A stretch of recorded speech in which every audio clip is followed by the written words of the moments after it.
Okay, sorry about that. I think I'm back. Is anybody still there in the live chat? I apologize for... I just lost internet without warning for no discernible reason, so I apologize for that. And I have no idea where I was when the stream crapped out. I see from the live chat people were talking about the John Candy question. So was that the last... Was that the last question that I actually answered on the air? Because if that's true, I missed General Contact Unit Problem Child's next question, and then I missed Caroline's question. I mean, I didn't miss them. I answered them. It's just that nobody saw it. So, let me just check a few things here real quick.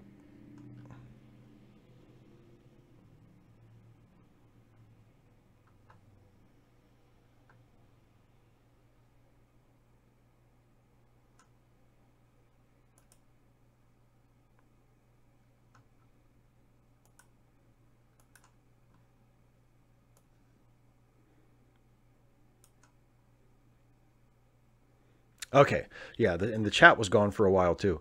Now it's back. Okay.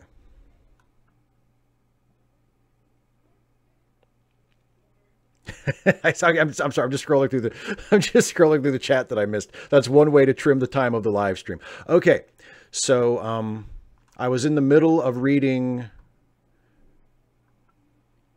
Which one? When you okay, I was on Caroline's question. Okay, thank you, Tom. I was on Caroline's question when I crapped out. So I'll go back and I will had I read the whole thing yet?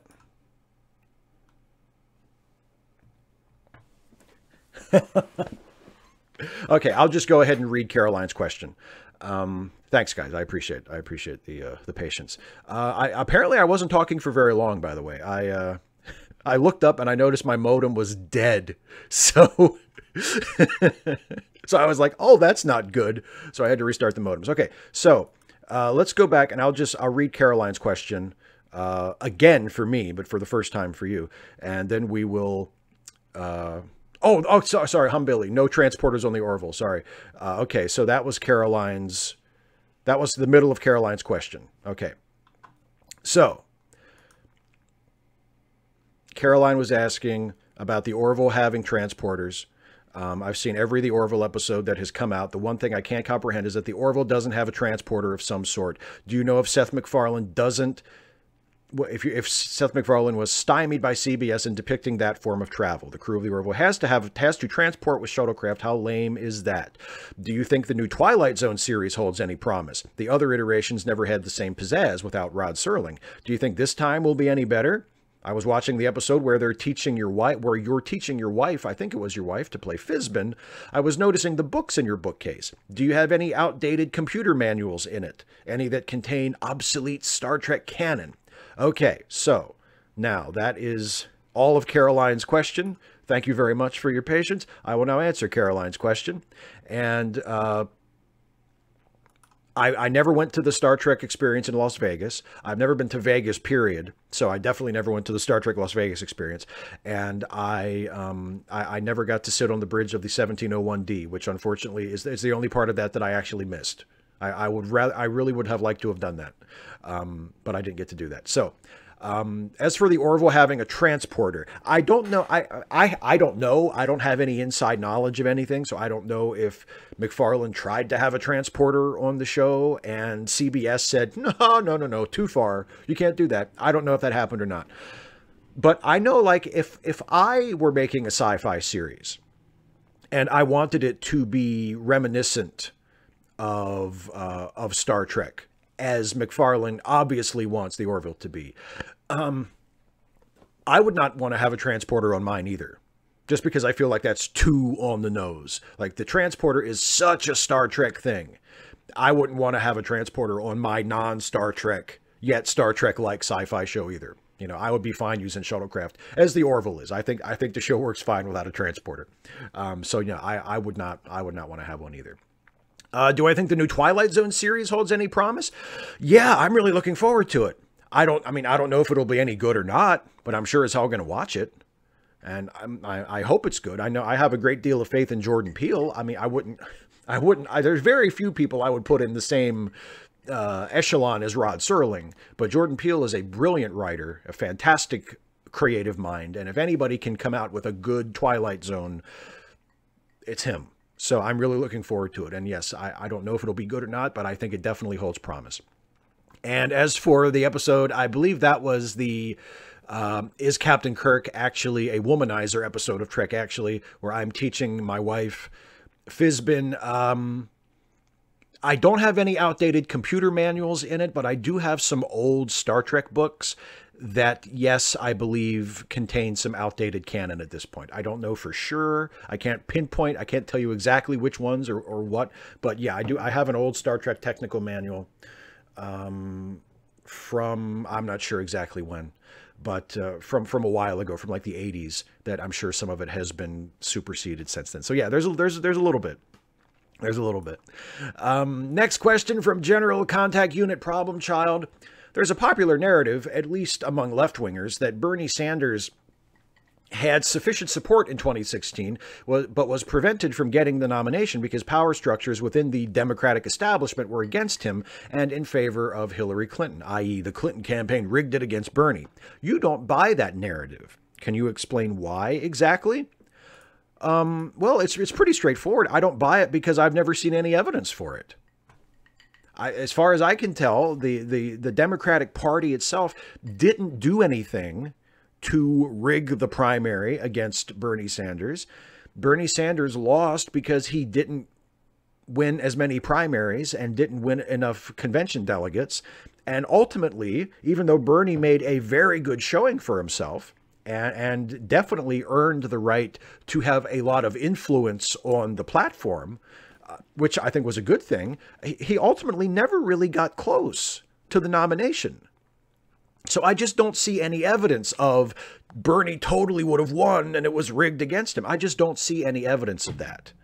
And I never have, and I've never thought it was a credible theory. I've never thought it was a credible story. I think it's people who really wanted Bernie Sanders to win, and he lost, and they can't accept the fact that he just lost, that people just didn't pick him. I voted for him too. I voted for him in my state's primary. But he lost. He didn't get the nomination. People didn't pick him. That's what happened. There wasn't a conspiracy, and it wasn't rigged against him. Because I've never seen any evidence of that. So that's why I don't believe it. Next, here's another one from John Brockman. Actually, two more from John Brockman. First, Kamala Harris, really? A cab. All cops are bastards. And here's one a little less political. Would you be willing to write a Netflix miniseries exploring how Deanna Troi was so useless on the Enterprise because she's actually the first Trek Jedi? Ooh. I believe I said Kamala Harris was my second choice after Kirsten Gillibrand, but I haven't like imprinted on anybody yet. And yes, I agree. There are some very troubling things about Kamala Harris and her history as a prosecutor. And yeah, I'm sympathetic to that completely. So I'm not like completely on board with Kamala Harris. But I haven't like picked anybody. And as for what I want to write that Netflix series, I mean, if I could get the intellectual property and I could work out some kind of a deal where I would be allowed to write a Star Trek / Star Wars crossover Netflix show, you really think the premise is going to be Deanna Troi is a Jedi? That's not where I'm going with that. The premise is going to be the Defiant blows up the Millennium Falcon. That's what the show's going to be. It's just going to be that scene over and over again for an hour for 15 episodes. It's just 15 hours of the Defiant blowing up the Millennium Falcon. And everybody's on it. Luke's on it. Han's on it. Chewie's on it. All of the characters, everybody who's a huge Star Wars fan, all their favorite characters are going to be on the Millennium Falcon. And Worf is going to blow them up with the Defiant. Over and over and over again. And you're going to see inside, and you're going to see how afraid they are right before they die.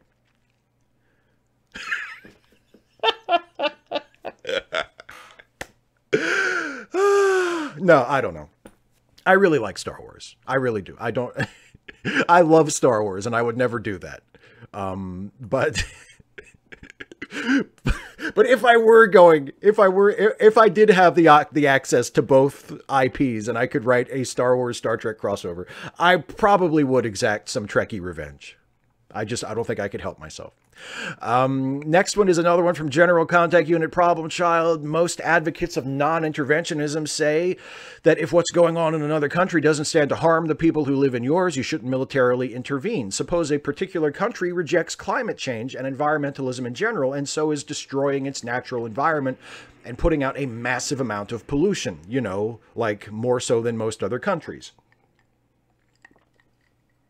Given that a country's government allowing this negatively affects the entire world, the entire human race, would that justify taking military action against them? The Bolsonaro regime has said they're willing to destroy the Amazon in the pursuit of capitalist profit. Given that this might negatively affect the entire planet, would other countries be justified in taking military action against Brazil to prevent it? I would be very, very slow to say we should take military action. I'm just not. That's even for a good cause, that is often a bad idea. But other forms of action, other ways of putting pressure, other forms of trying to compel that country to not do that, to preserve the Amazon, to take climate change more seriously. I mean, I think other countries, because that does affect everyone else, because that's not just an internal matter, I think the rest of the world has a right to have a say about it and to try to push that country to change its ways and to do something else. But military intervention, I'm not sure. I don't know. I'm not saying definitely no, but I'm just not sure. And at this point, I'm not like super comfortable with it. But definitely some kind of diplomatic or economic or some kind of intervention or form of pressure, I think would definitely be warranted. Next, this is another one from Caroline, who posted this in a separate comment from Caroline Clark. Where did Michael Worley get his groovy dance moves? Did he receive those crazy gyrations from his heavenly father? And, in your opinion, who is the most useless, Star Trek's Deanna Troi or Star Wars' Jar Jar Binks? Boy, you're pitting the Star Trek and Star Wars against each other, aren't you? You're really trying to get me in trouble with the Star Wars fans. Worley got his dance moves from the fact that I play him and I can't dance. And who is more useless? From a plot perspective, Deanna is probably more useless than Jar Jar, because Jar Jar, I think, had more of an effect on the plot, at least of Phantom Menace, not so much in the other ones, but in Phantom Menace, he was a fairly important character plot-wise. But Jar Jar is orders of magnitude more annoying, and orders of magnitude just a shittier character. I would much rather have Deanna Troi in every scene, just sitting there, not really doing anything and just saying generic dialogue, than have Jar Jar Binks anywhere near me, because he's just an incredibly irritating character. But useless, I don't know. Troi might be the most useless character, because they very rarely find anything to do with her, which is a shame. Here's another one from Radical Bacon. Will you watch Peterson versus Szycik? Also, Ollie's video probably came out this morning. Have you seen it? No and no. I probably won't watch Peterson versus Szycik. I'm not interested in watching Peterson do anything. I just don't give a shit about him or anything that he says and does, so I probably won't watch it. And no, I haven't had a chance to see Ollie's video yet. I have, until I started, up to when I started this live stream, I have been writing next week's Trek Actually video pretty much all day. And as soon as this live stream is over, I'm going to reset and start shooting it. So I've been busy like all day, so I haven't had time to watch Ollie's new video, unfortunately. But yeah, I'm going to get around. As I say pretty much every time Radical Bacon asks me, have you seen Ollie's new video? Have you seen Natalie's new video? The answer is nope, haven't seen it yet. But I'm gonna watch it eventually. Next one from General Contact Unit Problem Child. Recently, a lot of conservatives have moved from totally denying climate change to claiming that we shouldn't do anything about it because doing so would require so much effort and sacrifice that we just shouldn't bother. Most of the time, those claims are BS, i.e. no one is saying we have to outlaw red meat. But even if they weren't, I don't understand why so many people think such effort and sacrifice wouldn't be worth it given what's at stake. I mean, I suppose it was the case that we all had to immediately junk our gasoline-powered cars and buy electric ones. Wouldn't that be worth it to save the world? P.S. I just wanted to mention this. The film I asked you about several weeks back, i.e. the one about the child murdering children, the Oscars didn't pull it from consideration, but the Best Short Film Award went to a different production. So thanks for the update on that. And yeah, I do think that the stakes should be made clearer when it comes to climate change. I do think that whenever someone responds to a proposal to combat climate change by complaining about how it would change something that they like or how it would inconvenience them in some way, part of the rebuttal always has to be, if we don't do something about it, so many people are going to die. Like, this is a real problem. This isn't just something, we don't want to do something about climate change just because we feel like it, right? Just because we want to, just because it seems like a nice idea. We have to. It's not a choice. We must do something about it. So yeah, if beef ends up costing a little too much, or if more people have to buy electric cars instead of gas-powered cars, you know what? That's the price of continuing to exist. That's the price of this planet continuing to be habitable for our species and for lots of other species that live here that would also, I'm sure, if they could have a thought, would think it sure would be nice to still have a planet I could live on. So yeah, I do think that has to be part of the conversation. You know, if we don't do something about this, we're all fucked forever. So maybe let's stop complaining about the changes that are going to have to be made, or the fact that, you know, people aren't going to buy as much red meat or aren't going to sell as much gasoline, and just worry about the fact that if we don't do something to counteract this soon, we're screwed. Like, how about that? How about we do this so we won't be screwed? Yeah, I think that has to be a part of the conversation, the urgency of the stakes. Here's one from Matthew Rick, who says pancakes or waffles. Got to go with pancakes, Matthew. Got to go with pancakes. Nothing against waffles. I love a good waffle. And toaster waffles are awesome. Like, toaster waffles are better than microwave pancakes. But if I can have freshly made of either one, I'm going with pancakes. I want those maple syrup sponges. And finally, got a question that was submitted just under the wire, like just as the show was beginning, by Radical Bacon. Pato your Cato? My Cato is not in the room with me at present, so I'm not going to delay and prolong the live stream any further by going to Pato my Cato right now, but I promise I will Pato the Cato as soon as this show is over. Now, because we ran into a little technical snafu here, I will extend the 90-minute time limit by about 10 minutes, so I can at least spend a little bit of time with the live chat before we wrap things up. And that is not the live chat. Do you see what happens? Do you see what happens? Let me see if I can. Yeah, see, now you can't see it. I'm going to see, this is what happens. I'm going to I'm going to have to re-add the live chat as a source so that you can see it. So just bear with me for just a second. Window capture. And, oh, there it is. Look, see, you get to see me do this in real time. Isn't this exciting? Okay. And then I make it a little bigger. There we go. And I put it over here. And then I trim it. So if it bothers you for some reason that it's a window, you won't have to look at that. There we go.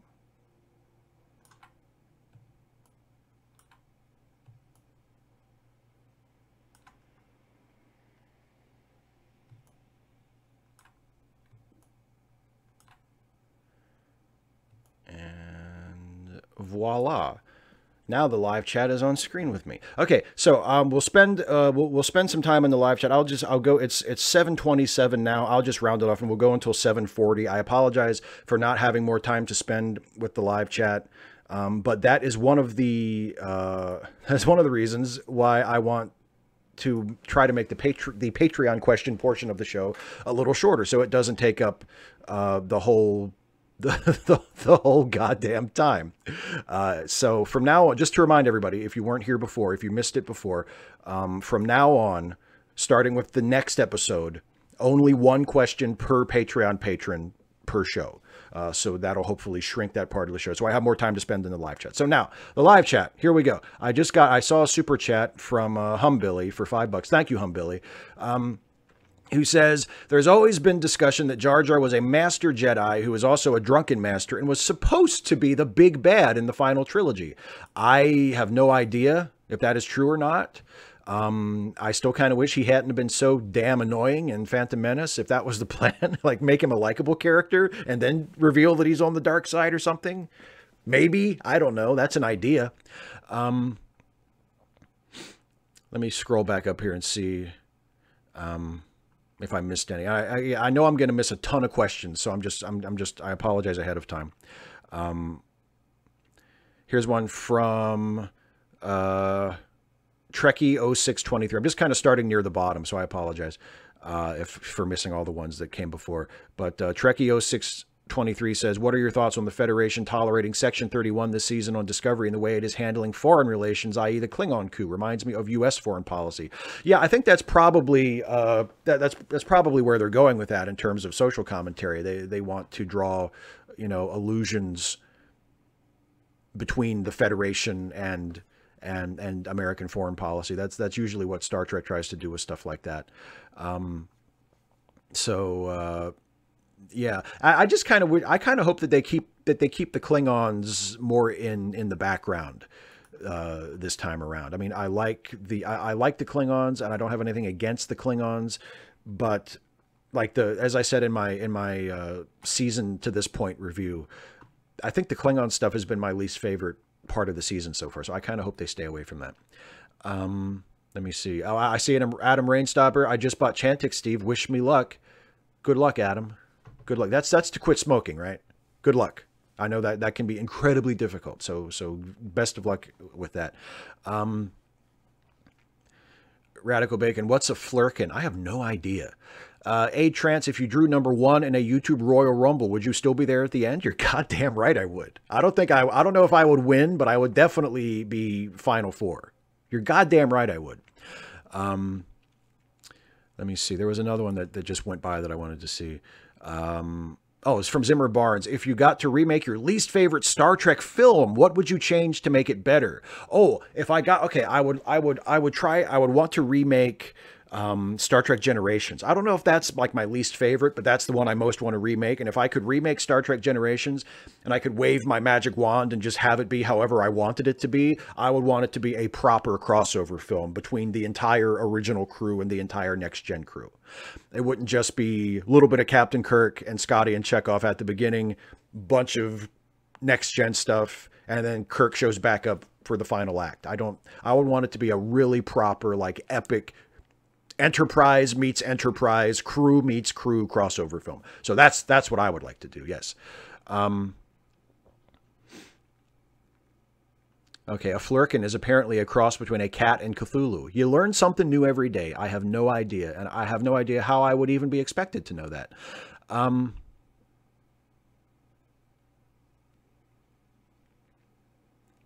Trance, now that Discovery is on the run, do you see the Borg or Q showing up at some point?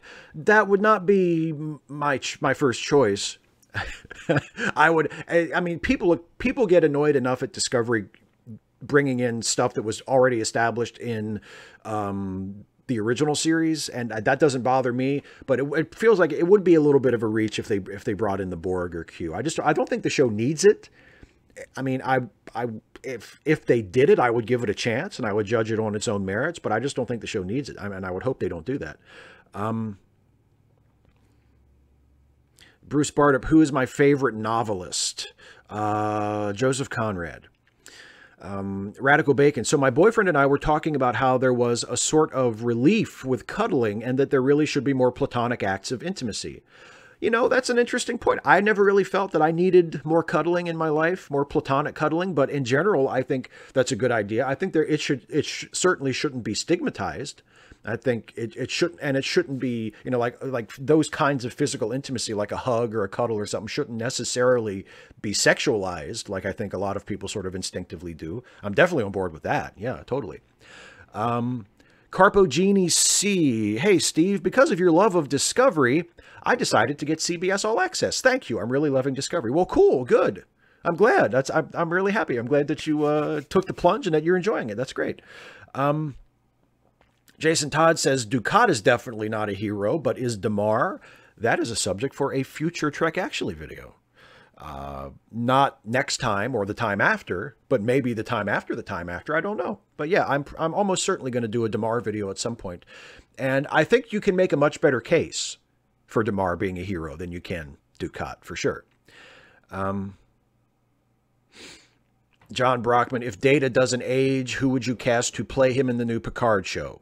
Who, if he does?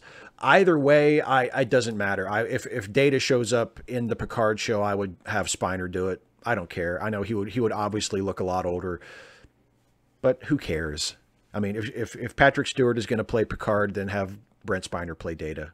Like that, the fact that he would look older does not bother me at all. He looked obviously older in the later films as well. If you look at Data from like the first 2 or 3 seasons of Next Gen, and then you look at Data in Star Trek Nemesis, that dude is obviously a lot older. It doesn't matter. I don't care.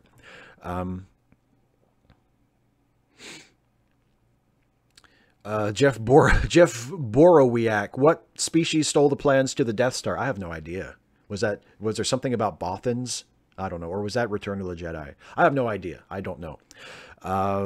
Mossy G, Discovery was excellent last night. Yes, I agree. It was very good. It was like a Star Trek nerd's dream.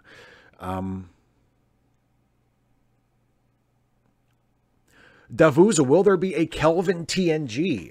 I would guess not, but I don't know. Maybe that's how Paramount will decide to extend the film series if they can't do another Kelvin timeline movie with their version of the classic cast because they don't want to pay Captain Kirk.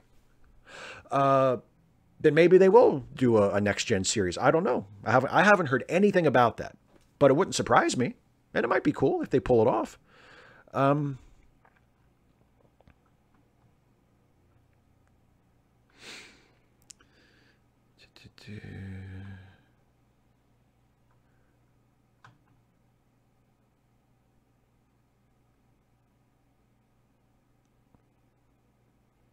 Liam Foley, I like the Orville, but I have no desire to rewatch the episodes like I do Star Trek. Do you feel the same? Yeah, I haven't seen an Orville episode yet that I feel like I have to watch it again. And actually, I watch Discovery as soon as the new episodes go up. And it's sometimes a couple of days before I get around to watching the new Orville. Like I watch it and I'm interested in it and I like it, but I don't have like that need to see it like I have for Discovery. And I'm not attached to it as much as I am Star Trek in general. So yeah, I see where you're coming with that.